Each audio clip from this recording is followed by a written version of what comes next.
There you go. Went to Rogers Musical Tuesday, right before Comic-Con. Yeah, we both saw it 2 days ago. Yeah, let's start with that, man. How was it like working with that and how they came together? I mean, you had obviously the one song from Hawkeye, but then you had to expand into like the whole story. It was, and we had to do it quick too. Yeah, it was a spectacular process. It was really fun. It was also really gratifying as a fan of the MCU and of that universe to be able to say, how do we retell a story that everybody already knows, but in a way that's very different from anyone who would normally go see a superhero movie. It would be expecting, and I think that was our thought from the beginning. Me and the other creators, we would sit there and be like, how do we do this so someone who's seen every single Marvel movie in order likes it, and my mom who's never seen any Marvel movies, who loves musicals, how do we get both of them? And how do we get it so in 35 minutes, not only do they both get it and love it, but no one's confused? I think that was what we really set out right away with it. How do we tell this whole story? How do we make sure that people understand that there was time travel?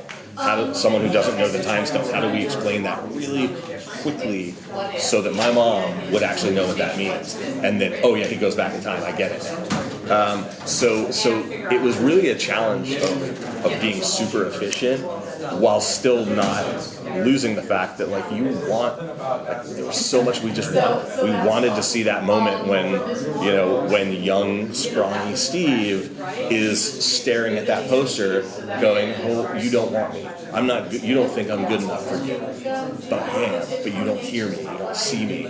And then to have that lead, have the audience feel it and be like, wait, I believe in that kid, why don't they believe in that? And then to have Erskine and Peggy come out and be like, wait, we heard what you just sang, we believe in you too. Like, that's theater, and that's something that we wanted to make sure that those big feelings were all in there. So hopefully we made it happen. You did an amazing job. I especially really enjoyed the Nick Fury singing and getting caught up in all the decades. That was really cool. Yeah, and we're like, oh, we got a lot of information. How fast can he sing? How fast can we really make him sing? So it was fun to make sure we're like, all right, you're gonna be really out of breath at the end. Yeah, I've always loved how composing the score is literally as important as the actor on the scene, because you're trying to emote an emotion that you don't know if it's going to work, just like the actor is doing.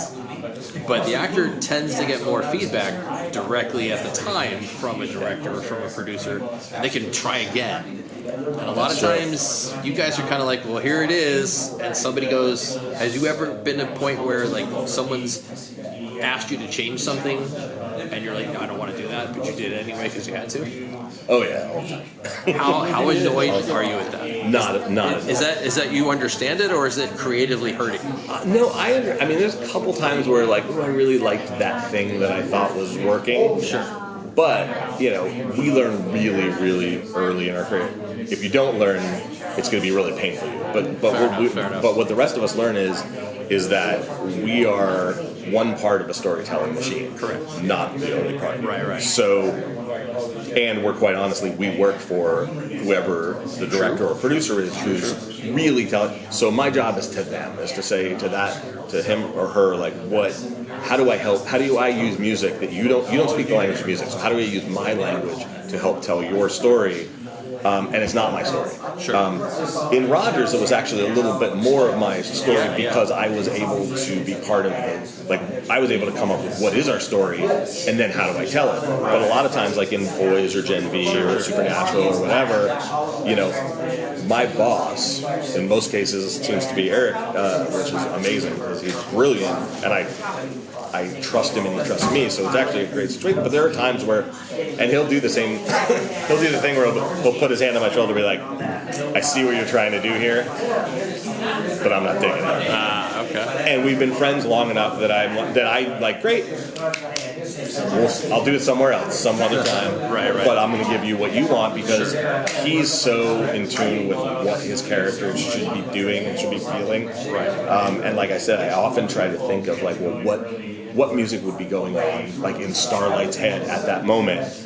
And nobody knows better than Eric what's going on. Correct. Yeah. Whoever created the character wrote will it. know that better. He wrote it. Yeah, He's good point. like he knows. Yeah. He knows better than me, and I know that he knows better than me. So I trust his. That is a good judgment. point. I really do. Yeah, not your character. Yeah. For Rogers, you did an excellent job combining like the Broadway feel for a show, both in the longing song, the Peggy's like love song, and the comedy, along with the 30 plus like Marvel movies, like source material. Like you have some like themes from various movies in that too. Yep. Everything from Captain First Avengers, First Avengers, to Endgame.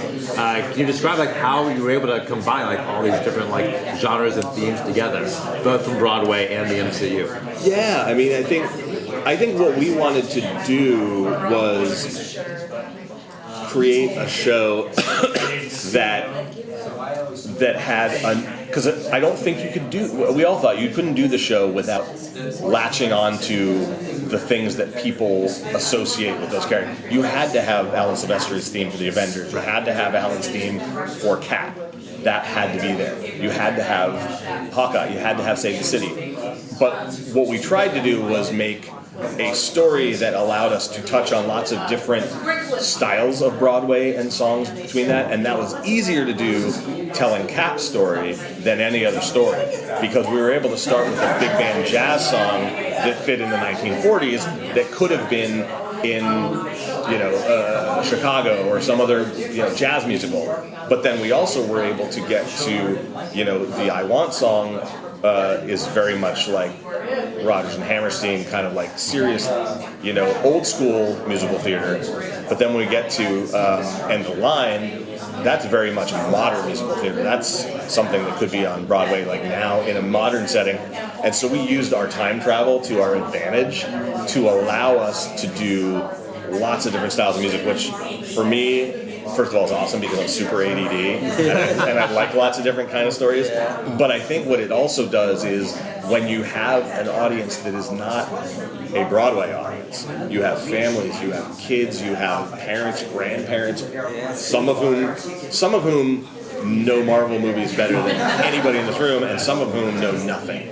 So to be able to kind of take them on a ride where no one's going to get bored, everyone's going to feel what they need to feel, and everyone's going to be like, some people will be like, I love the Nick Fury song because it's funny and it has a funky part. And then another person may be like, no, I love the love song because I'm all about Peggy and I want to see people like just fall in love and kiss. And so I feel like it was really like we were trying to, in 35 minutes, give everybody something. And I think, for the most part, I think we kind of did it, and we're hoping maybe we get to do a longer version and tell a bigger story and hit even more of those moments where there could be even more different kinds of songs and more different people singing, and I think yeah, there hasn't been a Disney Broadway show since maybe Lion King or Aladdin in a while.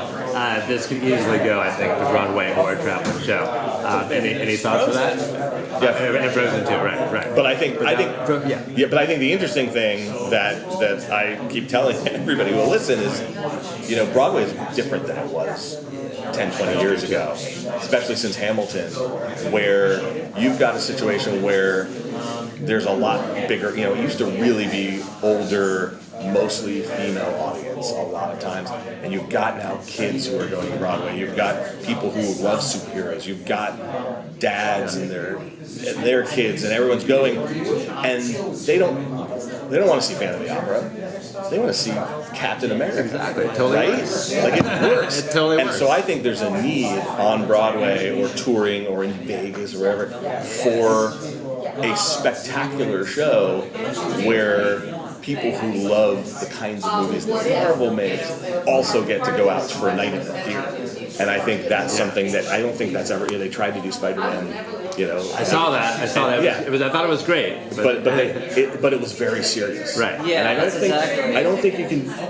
I don't think you can do that for 2 hours. Right. I don't. That's why you I think it has to be fun. fun. Yeah, it has to be it fun. has to be fun. It has to be fun, and I think that's what we hopefully Are achieve. they gonna release like the soundtrack? I hope so. Yeah, I want to watch the hope so. soundtrack. We even I kept hope so. singing, I can do this song. Yeah, well, Yeah, the car ride home, we kept singing your songs. I would say, please write to Disney on all the message boards and tell them you want it, because I think we do. We would love it to There be are out two songs at the. There are two things that happen at the end of the musical. Spoiler, everyone who's watching.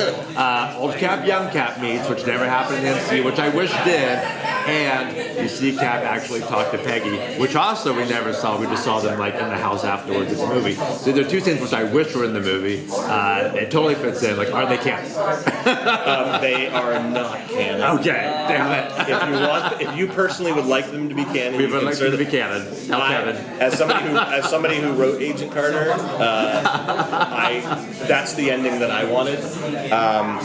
But I think it's an ending that could have happened. Absolutely. Okay, Absolutely. got it. And I think the other thing that has to go without saying is we were handcuffed by the length of the show. We knew we had to keep it under a certain amount because they wanted a certain number of shows a day. But like I already have the idea for 2 Bucky and Cap songs in my head. God. Okay, Like there's great. so many ideas. Like Bucky needs to be explored. There's all kinds of things we can explore. Bucky song.